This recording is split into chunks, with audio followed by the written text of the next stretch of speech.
हाथ जोड़कर सभी देशवासियों को जय गुरुदेव। आज पूरे मानव समाज को सच्चाई यानी कि सत्संग की ज़रूरत है। हमें सत्संग की क्यों ज़रूरत है? इस शरीर को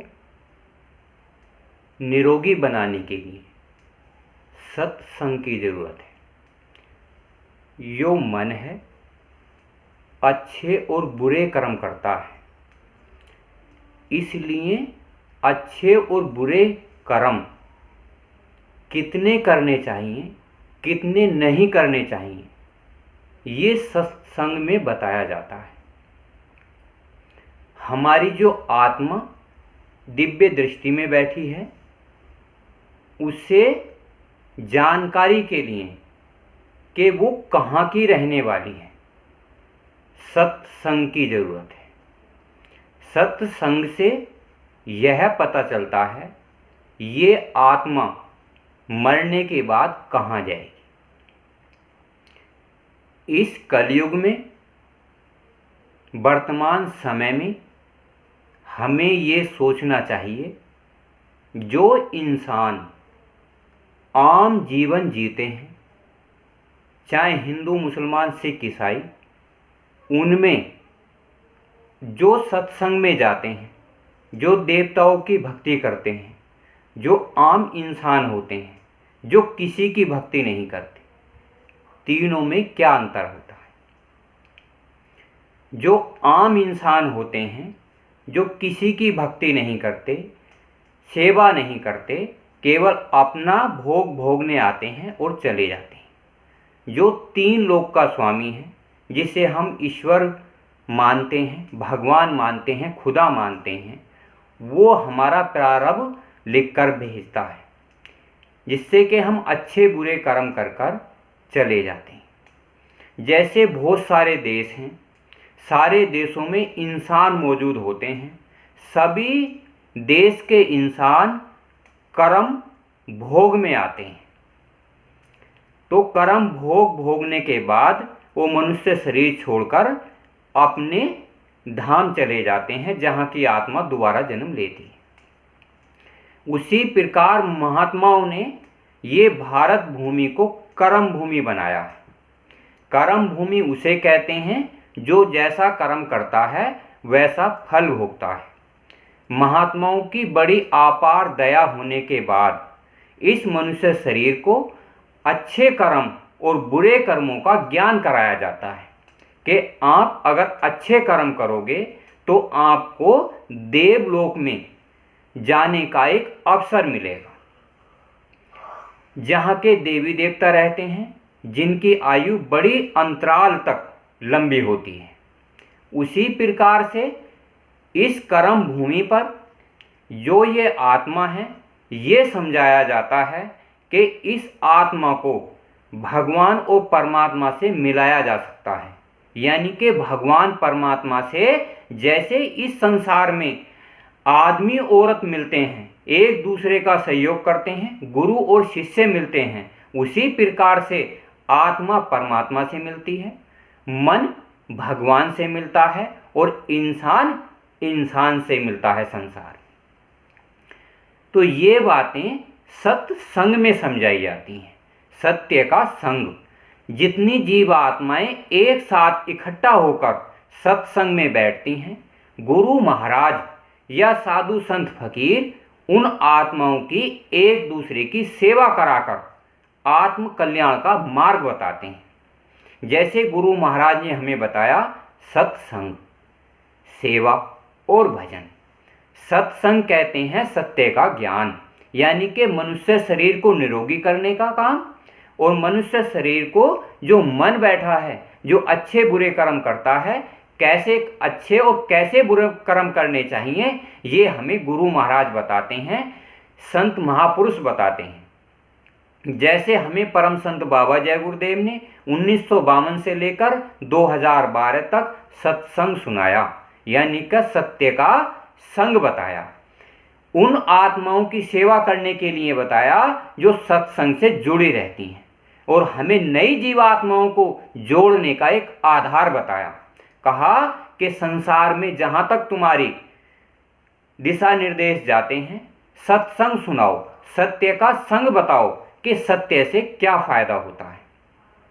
जो आम इंसान होते हैं, हम कहते हैं कि तुम शाकाहारी हो जाओ। शाकाहारी का मतलब है आप उन चीज़ों का इस्तेमाल करो जो भगवान ने तुम्हारे लिए बनाई हैं। जैसे कि जो जीव जंतु चल फिर नहीं सकते, उनका आप भरण पोषण ना करें। जैसे प्रकृति होती है, पेड़ पौधे फल फ्रूट होते हैं, वो भगवान ने हमारे ताईं आहार रूप में बनाए हैं। जो जीव जंतु कीड़े मकोड़े चलते फिरते हैं, वो कर्म योनि में आते हैं, भोग योनि में आते हैं।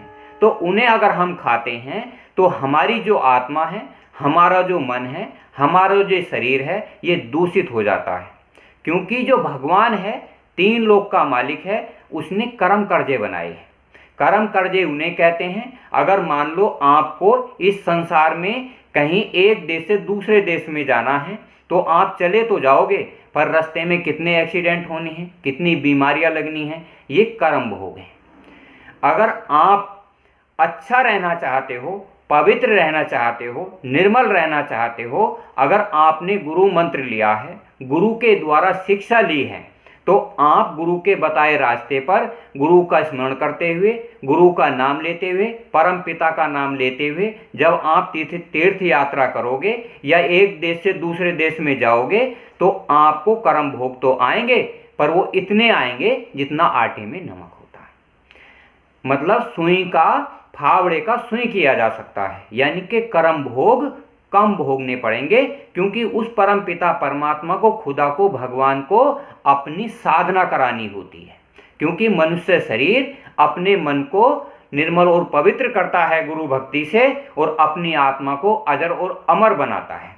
क्योंकि जैसा एक इंसान छोटा होता है, जैसे गरीब होता है, वो भीख मांगता है, दर दर की ठोकरें खाता है, उसी प्रकार से एक इंसान इस समाज में करोड़पति अरबपति बन जाता है। ये सब कर्म भोग हैं। अगर गुरु भक्ति के कारण कोई इंसान भगवान का, परमात्मा का नाम का सुमरन करता है, जब तब करता है, तो उसके अनुसार ही उस आत्मा को कल्याण होना शुरू हो जाता है।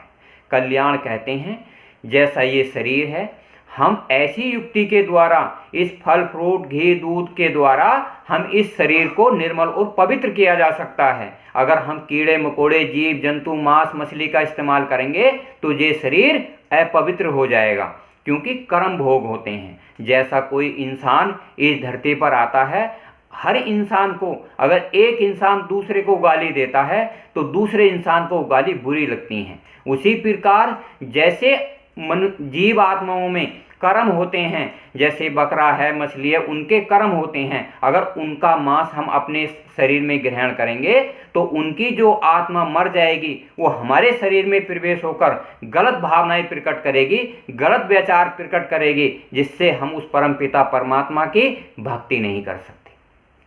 क्योंकि गुरु महाराज बताया करते थे कि एक तत्व के जीव होते हैं, 2 तत्व के जीव होते हैं, 3 तत्व के जीव होते हैं, 4 तत्व के जीव होते हैं, और 5वां तत्व का मनुष्य शरीर होता है। ये श्रेष्ठ योनि है। इसमें अच्छे बुरे कर्म करने की पूर्ण आज़ादी है कि आप जैसा करोगे वैसा मिलेगा। तो हमें सोचना चाहिए। मनुष्य शरीर पाकर महात्माओं ने कहा है, इस मन को, इस आत्मा को अजर और अमर बना लो। अमर कैसे बनाया जाता है? अगर आप 1 घंटे सुबह और 1 घंटे शाम अगर साधना करोगे, इस मनुष्य शरीर से साधना करी जा सकती है। यहाँ ध्यान लगाकर उसकी, उस मालिक परम पिता परमात्मा की, जो हमारी दिव्य दृष्टि में बैठा हुआ है, जिसे ज्योति स्वरूप निरंजन भगवान कहते हैं, उसकी हम तुम मिलकर साधना कर सकते हैं, उससे प्रार्थना कर सकते हैं। जैसे परम संत बाबा जय गुरुदेव ने हजारों प्रार्थनाएं बताई हैं। अगर आप 10 प्रार्थना, 20 प्रार्थना अगर आप सुबह शाम करोगे तो आपकी दिव्य दृष्टि, तीसरा नेत्र आपका खुल जाएगा। गुरु महाराज बताया करते थे कि आप सुबह शाम जब प्रार्थना करोगे आपको इस शरीर को अपार शक्ति मिलेगी। जब आपको इस शरीर को अपार शक्ति मिलेगी तो आपका ये शरीर निर्मल और पवित्र और शक्तिशाली बन जाएगा। जब आप उस मन के द्वारा इस ध्यान लगाकर सुमरन करोगे तो परमपिता परमात्मा तीन लोक का मालिक आपको यहाँ दर्शन हो जाएंगे, जिससे कि आप भी तीसरा नेत्र दिव्य दृष्टि खुल जाएगी। परम संत बाबा जय गुरुदेव ने कहा, जैसा स्थूल संसार है अंदर में नूरी संसार है। मन द्वारा वो देखा जा सकता है, आत्मा द्वारा भजन किया जा सकता है। भजन कहते हैं आना और जाना।